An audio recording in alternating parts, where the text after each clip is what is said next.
Today, I'd like to welcome you to the Yoga Therapy Hour podcast. We will be speaking with Matt Erb, who is the Associate Clinical Director at the Center for Mind-Body Medicine, located in Washington, D.C. He does work remotely and lives in Tucson, Arizona. Matt is an integrative physical therapist with a focus on mental health, and he does have a clinical practice as well as being associate clinical director for the Center of Mind-Body Medicine. And he has written this amazing book called Integrative Rehabilitation Practice. And as you will hear, Matt is a huge advocate for yoga therapy in the field of integrative medicine. And I think, I was telling him after the interview that he's like a polymath. He's so smart. The rest of us can't really get our head around all the different ideas he's bringing together throughout all of time and space. So you might have to slow this down, rewind it, say, what was that word he was using? Okay, go look that up. And I don't say that as a critique. I think we need visionary people like Matt. It's amazing to get to talk to someone like this. But we also have to take the time to digest what they're saying. My brain actually doesn't move this quickly. I'm someone who likes to be a little slower. It takes me a little while to pull the ideas together, but then I never forget them. So just be gentle with yourself and let these ideas that Matt is bringing forth kind of permeate into your cells. And if something isn't making sense, you can listen again, or you can, just keep going. I think there's so many amazing ideas from the indigenous cultures and the traditions and evidence-based medicine. We talk about scientific reductionism versus kind of the expansion of our lived experience into the larger framework of our individual beliefs and cultural factors and consciousness and all the spiritual dimensions. I mean, we're really taking so many amazing ideas in this interview and pulling things together in new ways that you may not have thought of. Matt says, hey, everything that we talk about has already been said probably by an indigenous culture. We're not saying anything new, but the way that Matt is able to apply that to modern healthcare without losing the essence is pretty spectacular. And I think that anyone who's hoping to become a yoga therapist or already a yoga therapist, I think you're really going to enjoy this interview as I did. So I welcome you to sit down with a cup of tea or go for a walk and enjoy this interview. Each season on the podcast, we try to listen to what it is that our listeners want, and we adjust and we take away some things and we add other things. So very soon, we're going to be having a short 1 to 2 minute segment every week called The Best of Humanity. With all the difficulties that are happening in the world today, we feel we need to remember all the good things people are doing for each other also. So each week on the podcast, we'll be choosing someone that we saw or heard about that's doing something amazing in the world to help other sentient beings. And we'll just spend a few minutes celebrating how they're being of service through our little series called The Best of Humanity. What we'd like you to do is to dial into this number, which is 909-754-4092, and leave a 2 to 3 minute, that's all, not longer, a 2 to 3 minute audio on the voicemail telling us about someone that you think should be featured in our Best of Humanity series. And then if you give me permission, I might put your voice on the podcast telling the story for the Best of Humanity. Or if you tell me on the voicemail that I don't want my voice on the podcast, Amy, why don't you just repeat this and you can tell the story, I'll be happy to do that too. You can call in at any time, day or night. This line is not one that rings. We check the messages on this line, and we really look forward to having you contribute to the podcast in this way, lifting all of us up to show that really good things are happening in the world and that humanity has a chance, and that we as yoga therapists are on the front lines with really wonderful things happening in our field, individually and collectively. So join me and be part of the best of humanity. Again, that telephone line that you can call is 909-754-4092. And it's the same number on WhatsApp. If you'd like to try to contact us through WhatsApp, you could also leave a message there.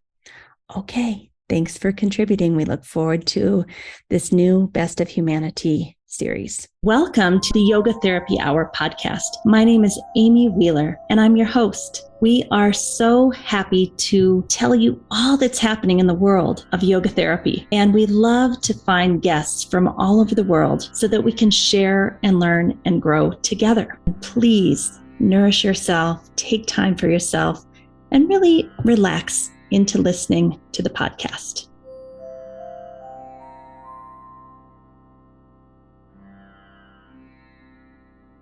Thank you so much for coming, Matt.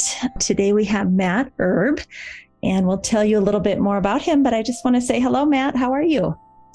I'm doing well. It's a pleasure and an honor to be here with you. I deeply admire the work that you do in the world and the way you show up. So thank you for having me. Thank you. Thank you. We're both from Iowa, I believe. Where in Iowa did you grow up? I was born in Fort Dodge, Iowa, but the town I grew up in was one of the thousands of less than 1,000 people farm communities just south of there. It's a town called Gowrie. Okay, well, I'm from Waverly, Iowa. Waverly, yeah. That's Northeast Iowa, right? Yeah, Wartburg College. Yeah. So anyway, I can always feel another Midwestern heart beating. Well, some people may detect my Minnesota accent because I lived up there for 16 years, and that's where my mom's family was from. So people here in Tucson, Arizona, where I'm at now, are still commenting, "Are you from Minnesota or North Dakota?" Do I still sound that way? I saw your phone number, the 612, and I thought, oh, wow, he must have lived in Minnesota. So my dad is also in Minneapolis, so I go there quite a bit. Great.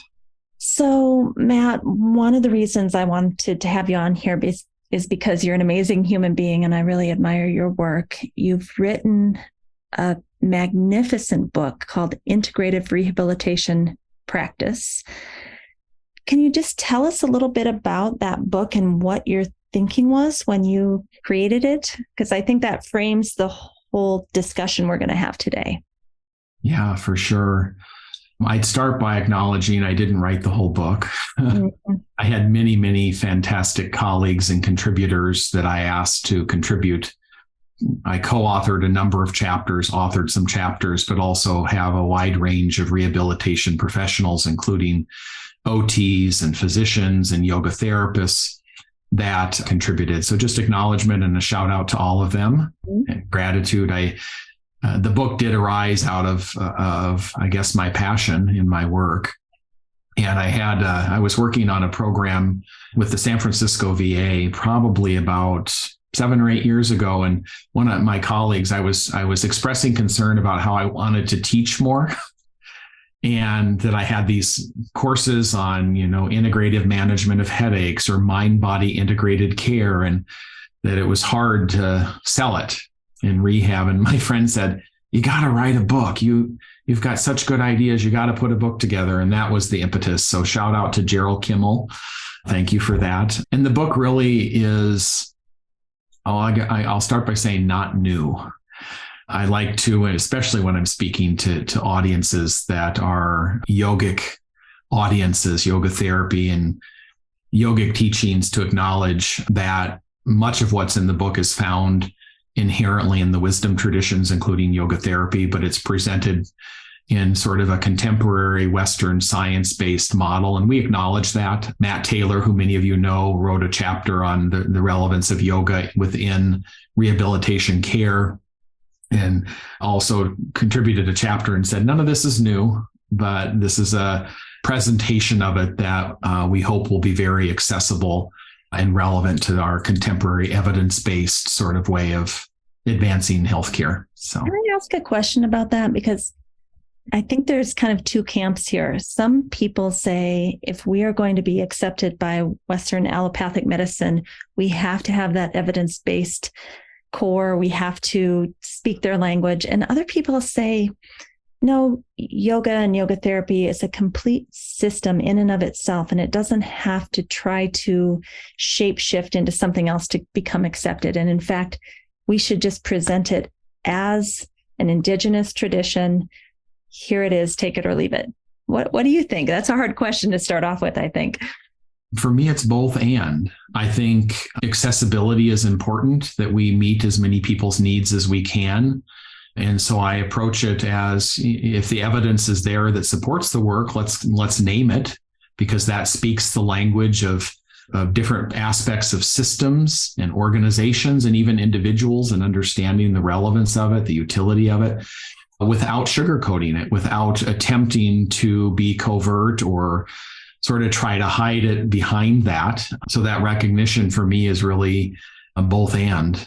I think for clarity, when we look at the topics of like cultural humility and cultural respect, that naming the origin and sources of ideas, but also seeing that those ideas are uniform across seemingly disparate geographic and cultural regions, to come to sort of a shared understanding of common humanity. What are fundamental human needs and what informs human behavior?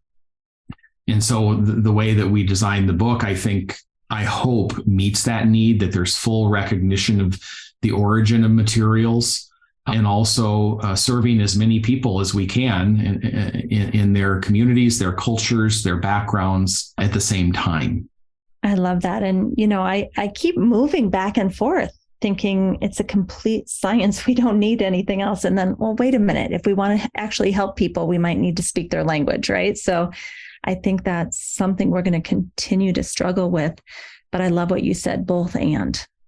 I think not mixing levels too is so important, because the scientific model may in fact not be suited to study nonlinear processes. So you look at the nature of consciousness, or what for many people are belief systems and metaphysical realities, psychospiritual factors and dimensions of people's lives. And if we try to put things into a box that can't be studied, like N of one, how do you put N of one individuality into a randomized controlled trial?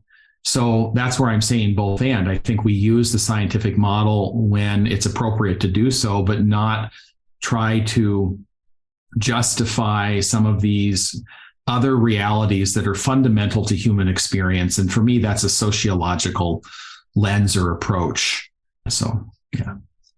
I love that. And I think something else that I see a lot of us in yoga and yoga therapy doing is we'll take a tiny piece of a research study and then we'll expand that into something bigger with all these assumptions, right?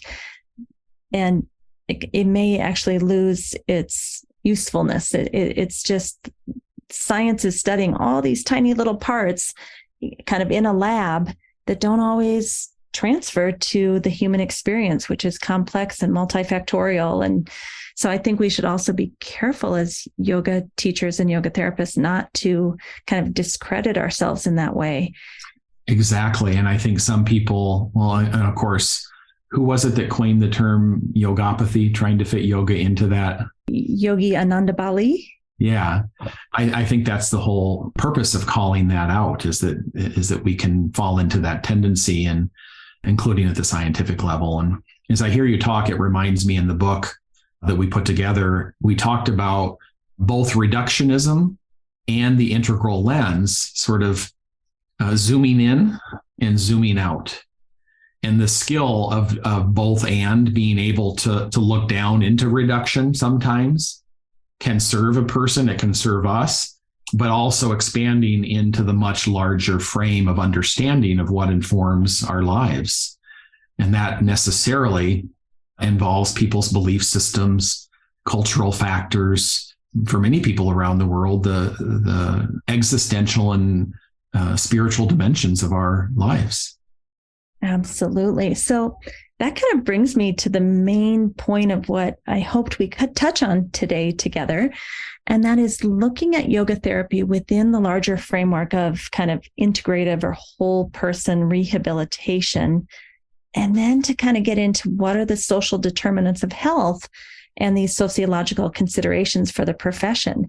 So can you frame that for us? Because that was a whole lot of words. Well, having been a physical therapist, physiotherapist as we're called everywhere else, and I'm an advocate for the US switching to physio instead of physical because of the reduction that it implies. But that aside, having been practicing for 23, almost 24 years, and repeatedly finding myself frustrated at some of the limitations in the system, I'm a huge proponent and advocate of yoga therapy, and it's the potential that it actually carries as part of the larger healthcare systems that we have. So I see it as, we keep using the word emerging, but from my lens, it's very established and is playing a vital role. The question is, are people getting that outside of a healthcare system? They have to go and seek it out on their own, or when is it found within the system? So that's something I'm very interested in seeing how that plays out in the future. I know there are some yoga therapists working, in systems now, and we're starting to see more of that. But how can yoga therapy continue to not have to overly mold, as we just talked about, to sort of try to shape it and then lose some of the essence or spirit, or trying to over justify what is an established wisdom tradition over, the millennia within that system. So I think I would start there, and we can come back. I'll see what your response is, but we can come back to this question of looking at it in the framework of social determinants and, sociological considerations on health. Matt, I have, over the 20 plus years that I've been involved in yoga therapy, I've really started out, in the early 2000s saying, we have to get this into healthcare. We have to maybe become licensed and have insurance. But then as I became on the board of C-IAYT and the president of the board and really looked at the landscape, I've actually changed my position a little bit. And I hope this isn't too controversial for anyone from C-IAYT listening. But I really came to understand, at least for me, what I was seeing when we came fully into healthcare. There were so many barriers put on us.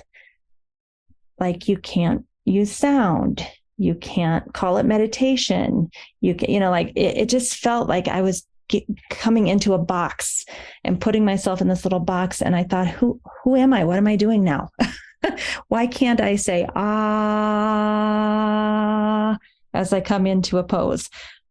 Why can't, if someone doesn't like the word meditation, why can't I say, find yourself in relax? I mean, we don't have to use that word, but to tell me we can't do meditation, I just couldn't accept it. And so I was talking to Lori Fazio about this on a previous podcast.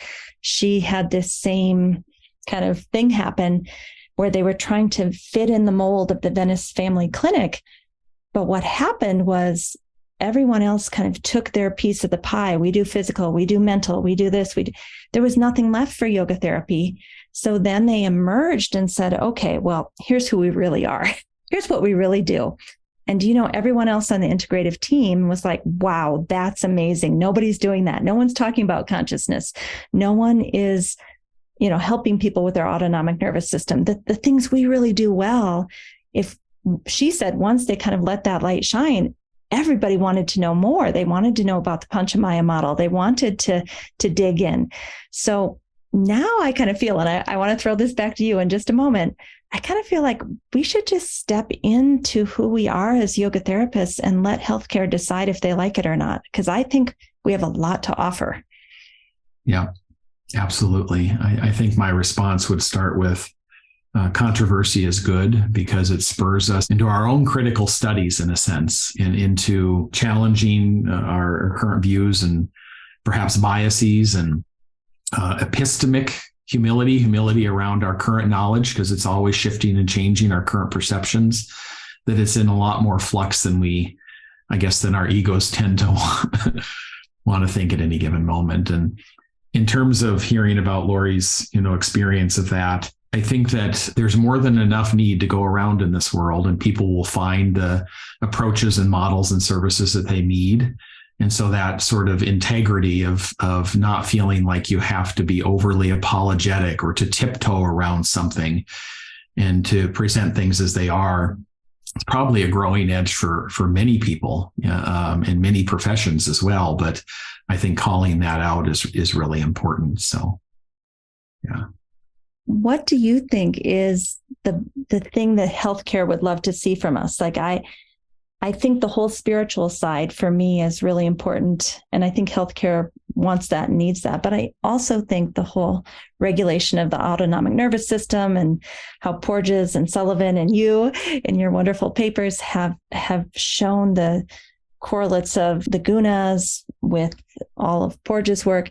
Do you think that's what they want? Or what are you seeing that healthcare is like, wow, that's amazing that yoga therapy can do that? Yeah, my first response is going to the big picture. I frequently am quoting my favorite mentor, Matt Taylor. Of course, I already did once, but he often uses the concept of wordsmithing, and the word remember is re-member, putting parts back together into a whole. That's what I really think people want. They want a greater experience of wholeness. And this splitting that you mentioned, like, we have the occupational therapy and the physical therapy and the psychology and it's all of that splitting. Whole person care models challenge all professions out of the reduction that they're at least the title of their profession represents. And what I find is that if resources are limited, people tend to become more proprietary. Not that people in organizations aren't already proprietary, but my approach to this is that there's more than enough need to go around. And when services are available sort of on a menu, in a sense, and people have selections, adequate selections that align with their belief systems, with their culture, with their needs, including yoga therapy, that we're meeting more people's needs through various languages, for example, and sort of acknowledging that the book, if you read the Integrative Rehabilitation Practice book, that it really advocates for this whole person integral lens, which is, we openly acknowledge, is not new. It's found in other wisdom traditions, not just yoga. But the presentation of it might be more palatable to someone in our current socio-political or socio-cultural landscape of divisiveness and politics and religion, that it might be accessible and palatable to get the same needs met under a different framework. So for me, self-selection of what types of approaches people are interested in, so that we're meeting those needs for as many people as possible, is where I go with the question. Matt, I'm going off the rails today. All the questions we agreed on are out the door. I just want to tell a quick little story and see what you think. I had a kind of a high-level spa corporation approach me and say, we want to bring yoga therapy into all of our spas. And I said, well, I'm not really that interested in just giving yoga therapy to wealthy people and making it this spa-like experience. And they said, well, this is how acupuncture came to the United States, that it started off for the very elite, and they loved it and started talking about it, and it got very popular. And 30 years later, health insurance is covering acupuncture. Many people with health insurance can get acupuncture. So they were kind of telling me, like, look, lady, you got to start somewhere. Let's do this. And I was like, I don't know. So have you heard that about acupuncture? And do you think that serving the wealthy is a way to eventually have it, trickle down, if you will, to everyone? Or do you think we need to just throw that out and say, no, we're carving our own path. We're not going that direction? I said no, by the way. It's a fascinating query. I have not ever thought about it in that light. And it's interesting to hear the analogy that they presented to you about the course of acupuncture and traditional Chinese medicine having spread across time and now much more widely acceptable, where we have community acupuncture clinics where people can pay a few dollars and get acupuncture treatments. So from that lens, that makes sense to me as a consideration. I think each person still sort of has to decide what is energetically, ethically aligned with where they're at and in their practice and profession. This does actually, not so much off the rails, consistent with some of the topics we were exploring. I'm very concerned about integrative medicine being privilege medicine. And that's why the Integrative Medicine for the Underserved, for example, was formed as a nonprofit to really look at this. And I'm seeing more and more licensed healthcare professionals who have gotten training in holistic and integrative health stepping out of the system. And I sometimes get frustrated by that, because then they go to self-pay models and it rules out half of my current patient population who are on, the Arizona healthcare cost containment system, access they call it here, which is social support Medicaid level. And so it's harder for people to gain access to holistic services, which is very restricting. So there's a real dilemma here that then starts to get us into that systems look at how healthcare is delivered in general and how people access it, and this larger topic of social determinants of health. So, well, let's go into that in a moment. But I just want to say, I think a lot of people are confused. They think we have to be licensed in order to get insurance reimbursement. And at least what I'm hearing is that's not true. We don't have to get licensure. We can still find ways, if we get the right codes in the system, we could still, if we wanted to work under a physician or someone with a licensed healthcare roof over us, we could get reimbursed through insurance. Is that your understanding also? Yes, I'm not as, I guess, experienced in the evolution of how that looks for different professions, but it is consistent with my understanding that services of various types can be reimbursed outside of like a state licensure type system. Yeah, I'm with you that I want to be able to access that so that all people that have health insurance can access yoga therapy. But I think as soon as we go to licensure, that gets, it's individual to each and every state. And it's a whole big thing that I'm not sure our profession is ready to jump into yet. So, yeah.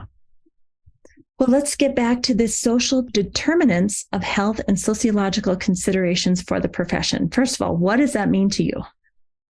Yeah, I think I would start this by recognizing the concept of self-care as sort of a concept that's found in many health and healing traditions, providing that individual support for transformation, healing, growth, evolution.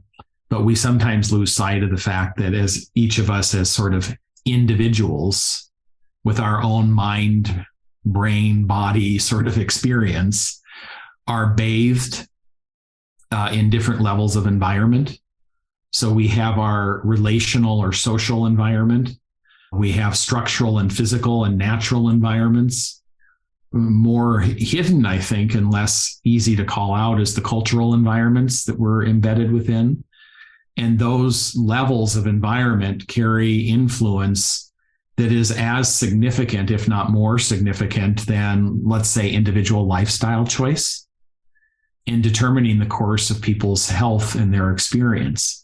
And so for me, it's looking at that larger picture of influences so that we can avoid falling into the tendency to not adequately distribute causality. It really has to do with like individual moral agency. If we place health entirely as a product of the individual choice, as opposed to having these upstream influences, we miss that relevance. And I think that can be problematic at a hidden and sort of psychological dilemma that can reinforce stigma and shame in people, feeling that they're to blame for their illness. It's kind of like what I was taught, and I will acknowledge my own background as a Celtic descent, as a white male raised in Iowa. and how that came with its own culture. And of course, growing up with privilege. These types of influences, when we acknowledge them, help promote healing processes from that level of redistributing the balance of agency. And when I first was learning about yogic teachings and studies, and just Eastern Buddhism too, I spent a lot of time learning and studying about Buddhism. And when I learned about the principle of karma, I don't remember who it was, but someone said to me that there's a vast difference between the West's view of karma and the East's view of it as an opportunity versus a punishment. So it's that thinking of more blame and, what have I done wrong, and punishment, right? Mm-hmm. And it's that difference that I think can get missed and that needs to be called out so that we're addressing multiple levels of influence and causality and coming into the best possible relationship to whatever our health experience is on a spectrum of illness to wellness. So what I think I hear you saying, around karma is that where you come from, who your parents are, did you have a stable home life? Even if you grew up in poverty, did you have one or two parents that were really having your back? Things like that, many of us take for granted, but that is a huge social determinant of health. I have this conversation all the time with people that having a stable adult that loved you is like a huge, huge determinant of health. We see this with the ACE scores, the adverse childhood experiences, which I know you're really familiar with. There's so many things that you and I growing up in Iowa kind of probably took for granted and didn't realize how much of our good health was being determined by that. Absolutely. And at the same time, persons, regardless of where you're raised and the relative degree of privilege, I once saw a meme on social media that showed a person holding one balloon, and then the next person had two balloons, and the next person had 3 and 4 and 5, and how many layers or levels of privilege have supported you in your walk, and acknowledging that. And at the same time, something I've been unpacking myself for the last few years, really consciously and deliberately, is how does privilege interact with trauma?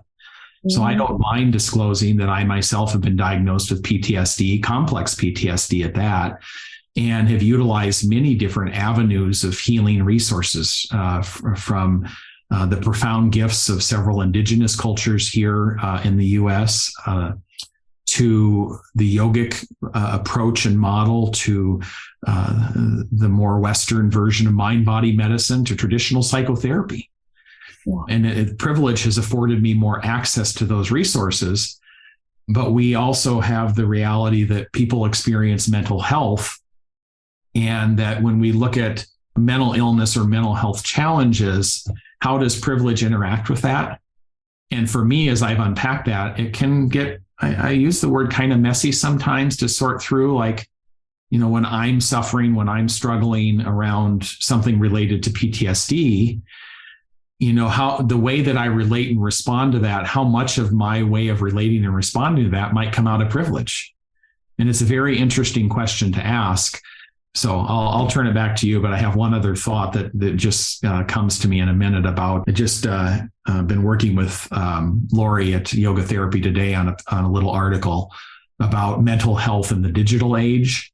We put something in there about a model. So I want to come back to that, but I want to see your response first. Yeah, I think the privilege of having access to all of these different healing modalities that you just spoke of, but also the privilege of having a community or a sangha of other healthy, loving people to hold you while you recover from the complex PTSD. I don't know about you, but being in the field of yoga, I have so many good friends that anytime, day or night, I can call and get proper empathy and active listening and support, and we love you. And even when I just got a chill, even when I had cancer in May last year, like 1,500 people contacted me to tell me they love me and I'm going to be okay. Like, I'm still blown away by that. That's privilege. That's huge privilege to have, as Sebastian Junger says, a man who wrote a book, he's a military person that was studying PTSD and who recovered from PTSD and who did not recover. And he basically said the people who came home from the military with PTSD that had a support system recovered. The people who didn't have a social support system did not recover. Right. That's privilege. There's privilege there, and there's also culture. So when you asked earlier, what do people really want? People want connection. Like, it's that sense. I mean, even though we have individuality when it comes to introversion and extroversion and how we might experience social settings, that has to be acknowledged. But in general, there is, I believe, IMHO, in my humble opinion, a hardwired need to belong, to be heard, validated, understood, cared for. It's that sort of balance between the feminine principle of nurturance and the masculine principle of we also want to feel empowered at the same time. So how does that emerge? But I feel that in many ways, the Western culture has become devoid of community. The way that we're, it's like in our work at the Center for Mind Body Medicine, we lead small groups. And in the course of leading those, we find that in our work in Gaza, in our work in Iran, right now, in the revolution that's going on in Iran, we're helping to develop a program of group-based support there. And the number of people that sign up for groups is off the chart. Trying to lead groups in the US, it's much harder to convince people to sign up for 2 hours a week for 8 weeks. People are jumping on it in certain cultures, and in others, we have this different sort of not just familial, family-based structure, but community-based way of relating to each other. Yeah. And I mean, I think we both know, and our listeners know, in the indigenous way of looking at the world, everything from karma to your dharma it's within community. We have this kind of capitalistic neoliberal thing going on here that I'm going to do my self-care so I can be the best version of myself I can be and make money and get powerful. Like, that's not a thing.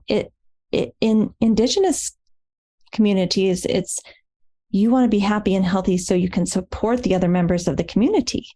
Mm-hmm. For sure. And if I were to try, this is a big thing, but try to summarize the concept of neoliberalism into a statement, I would say that it's the system co-opting the concept of self-care to deflect the origin of causality, of responsibility. When the system, the sociological view of what determines health is that health versus illness arises out of systems and not just that individual level. So the politics of neoliberalism tries to always pass back that message of, pull up your bootstraps and get on with it. And, this is your responsibility, take responsibility sort of thing. And it's pretty endemic, I think, and at an unconscious level, though it's being called out increasingly, that the problems of this abusing self-care to deflect responsibility away from the problems at the societal level. Yeah. And, again, it's both and. Do I need to try to move my body? Yes. Do I need to try to eat healthfully? Yes. But that's not the only thing. There's all these societal contributors to my health. And so because those aren't being paid attention to, I think that's why it's getting called out. Yeah. And you just named it. It's both and that how do we support ourselves and others arriving at any given moment in the best possible relationship and way of responding to the reality that is, to the lived experience that I've had, and to the nature of societal conditions, because it is laboriously slow, if you're aware of it, that these patterns and tendencies within the systemic level actually shift and change. But I do believe very much in the concept of interdependence that are, in a sense, I know this language is a turnoff to some people, but I'm not going to be apologetic to it, that our consciousness is interdependent. And so when one person, borrowing Richard Miller's, when we're serving ourselves, we're serving all others. And when we're serving others, we're serving ourselves, that tending to our garden is actually supporting the community garden. So it's both and, but we have to have acknowledgement and be realistic about the context of that. So we're not portraying harmful messages to people about why they're experiencing ill health or suffering or distress. That's where the over-reduction tendency, I think, becomes most problematic.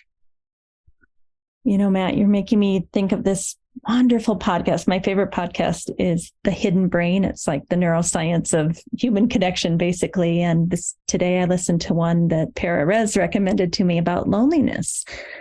It's the latest episode.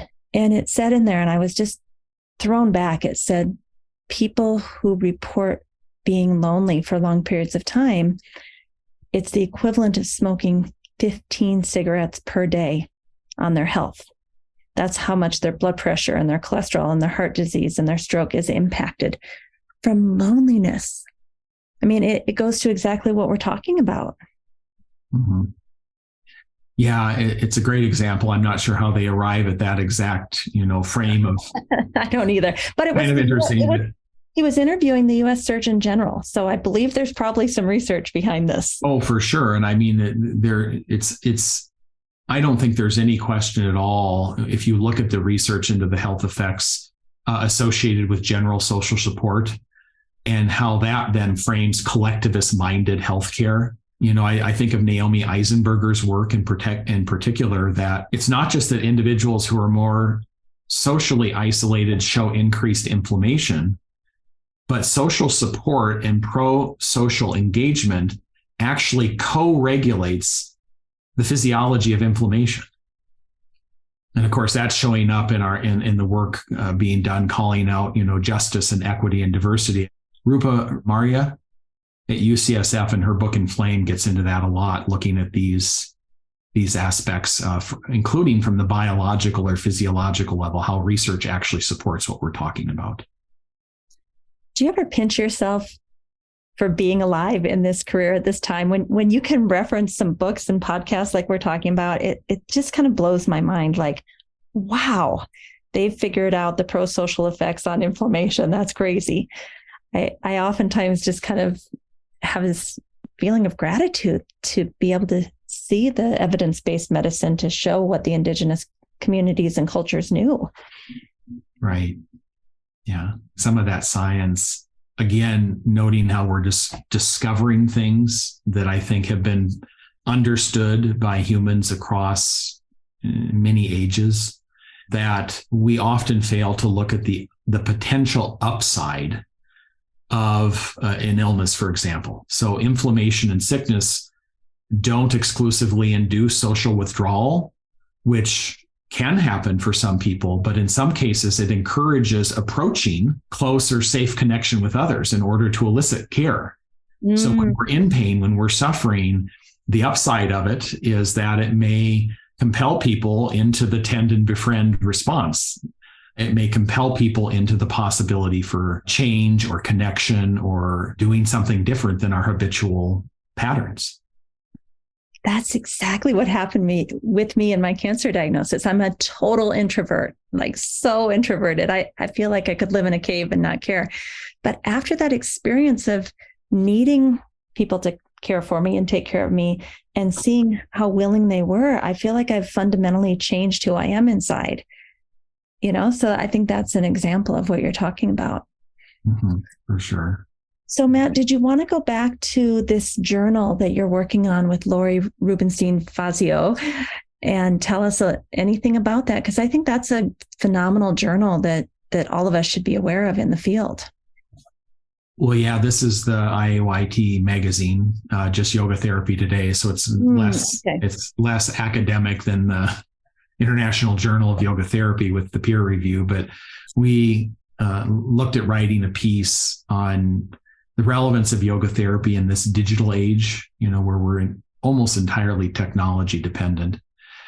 And in the course of putting that together and looking at some of what was out there, including a book written by one of my wife's colleagues, who's a psychiatrist in Boston, I believe, about mental health in general at a sociological view, and how the digital age is impacting the growing rates of mental illness.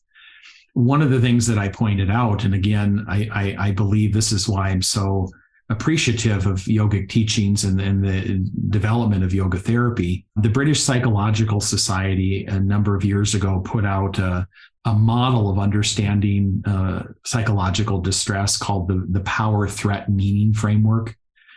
And it's also consistent with my work and our population-wide health work at the Center for Mind-Body Medicine. But it's sort of summed up in asking the questions, what's happened to you? How did it affect you? What sense did you make of it? So what is the meaning of these situations? How do you make sense out of it? And what did you have to do to survive? So what kinds of threat response or threat response behavior that arises out of threat appraisal or the activation of our threat system? Coping would be another way, coping on a spectrum of adaptive to maladaptive. What kinds of coping are you using? And then it goes on to become strength-based, which I also have so appreciated compared to my physiotherapy education to my yoga therapy education, is what are your strengths and how do you put it all together into a cohesive sense of self and story? And then do you have flexibility within that frame, that's not always absolutely true? And finally, what do you want to do with your experience? It's not me telling you what to do with it, but what are your next steps and how are your next steps aligned with your individual values and your sense of purpose and meaning? And that's why this ability to access people where they are within the belief system that they're at, the framework where they're at, that actually did inform why I designed the book that I did, so that there was a model of whole person care that could be accessed for someone who might not ever be reached by the framework of yoga. Maybe they have a religious or political belief system that biases them against accessing that. And it's not trying to do it in a covert way. It's not trying to hide it. It's trying to meet these fundamental human needs that we just described that I think are consistent with this type of model. So this PTM, power, threat, meaning, for me is also like not new, but it's a presentation of it in context to the current mental health care systems around the world that can really help normalize people's experience and help them identify, what do you need at this time? And how can I support you in that journey? I love that, Matt. In the show notes, I'm going to write down all those questions because I think it's really important to reflect on. You just kind of spit them out, but each one of those could be a week-long meditation or a month-long meditation. And exactly, you're reminding me of one of my teachers, TKV Deskachar. Obviously, he was Indian. Obviously, he was steeped in yoga and Sankhya philosophy, but he always said to meet people where they are. And I think that's what you just said too, that although we give the credit to India and we don't want to, capitalistically or use our colonial minds to strip the essence out of yoga and then go sell it. Of course, that's not what we're doing, but there's a difference between that versus saying, I'm going to use these beautiful teachings to meet the person in front of me. And if for some reason they cannot accept, Hinduism, it's okay. We can still do the work together. Right. And it's fundamentally process oriented. We really see everything as sub-processes within larger processes within a lifespan. That makes it a little easier for us to not rush into the rescue or to fix, or because things are going to take a course that's following hidden determinants, things, unknowable factors. And this requires humility in us and also patience and meeting people where they are. It's for me, the heart of process-based support or care or healthcare. Well, Matt, I think that's a great note for us to end on.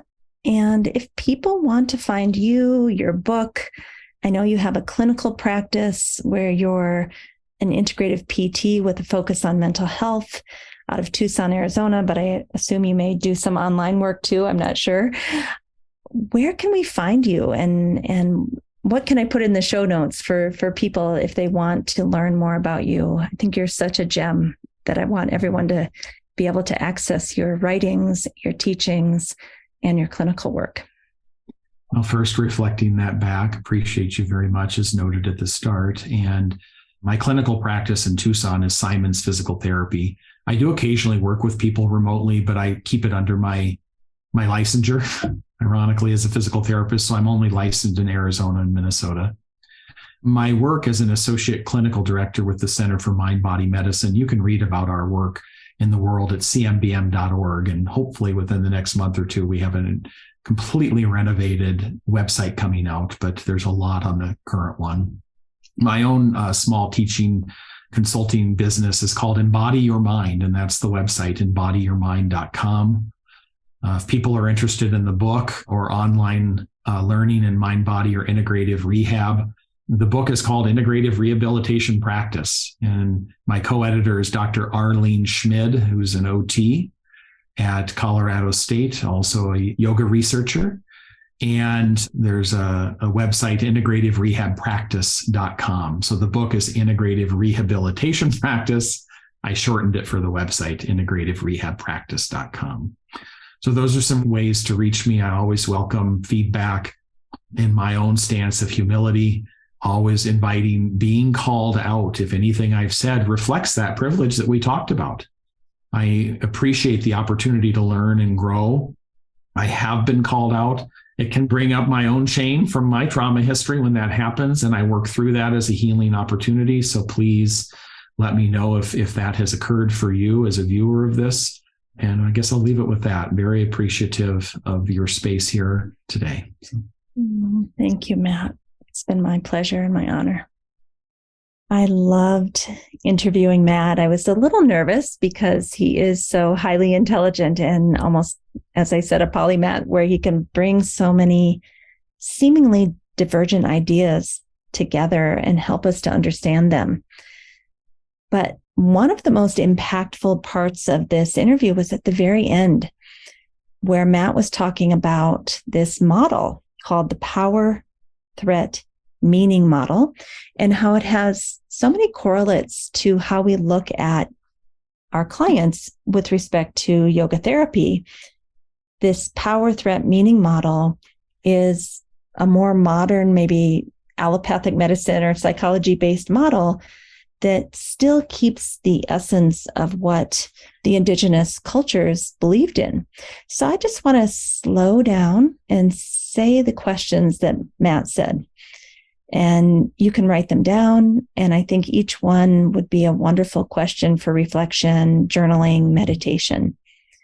So I'll try to read them slowly, and you can stop the tape if you want to write them down. What happened to you? So not what is your diagnosis, but what has happened to you in this life? How did that affect you? Mentally, emotionally, physically, and spiritually. And as you've healed from what happened to you and how it affected you, have you come up with any meaning around that? What does that mean to you? And what did you have to do to survive this threat, past or present? What types of things helped you to cope?